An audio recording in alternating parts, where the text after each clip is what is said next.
Welcome to the What Happens Next YouTube channel. What we're aiming to do with this channel is share content designed to make sure that you're supported through whatever's next in your life. And we'd love to continue to do that. I've got a favour to ask today, and what I'd ask you to do is just subscribe.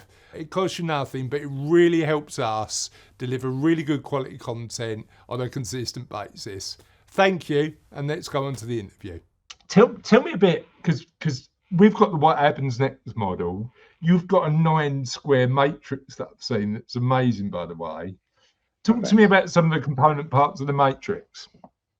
Okay, so it's a 9-square grid, and I actually found this. It's from really randomly from Chinese. I think I was trying to work out how to do a vision board, and I found this like Chinese vision board thing, and I was like, okay, I like this.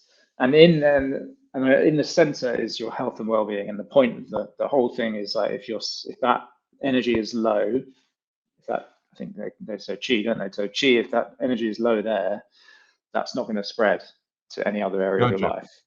And so if you want financial goals, if you want family goals, if you want career goals, if you want travel goals, like all of these other external things around on that grid, you just got to pump up the middle block. Like and in the army we had the thing which was the force multiplier, so the one thing that gives you an advantage over everyone else.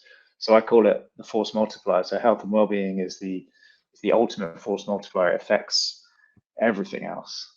There's nothing else really. Like you could argue finance affects other things, but we all know people who maybe are wealthy and don't have their health. So yeah, you can spend money to try and fix it, which is one of the paradoxes, which is what a lot of us do. But actually, if you flip it and you go, right, I'm just going to nail that box, prioritize it. It's so interesting. I agree with you, by the way. We don't and you notice in What Happens Next model, we don't put money in the middle because we know that financial well-being and reaching a degree of financial independence and security removes worry, removes some of that financial stress. But I'm with you that if you haven't got your health, what's the point? Because you can't do the things you want with the body you've got to do that. Yeah. When we were looking at building the model, we wanted to put purpose and values in the middle. And again, I don't think there's any right or wrong answer on this, by the way. If people are making positive progress, cool. Yeah, but the reason for that is often, particularly when we're working with clients who are thinking about what happens next, they've been doing things so often for so long, getting to a point where they realise this ain't working for me and lost the sight of that why.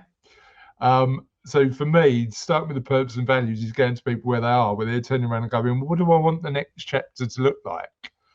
And I agree, actually, like focusing on financial well-being might get you to a point where you work out, but asking those pertinent, what's your ikigai, or what's the reason you get up every day, is an interesting one. But yeah, so I completely get why physical is in the middle. What are the other component parts? So you've got financial well-being. What else have you got in there?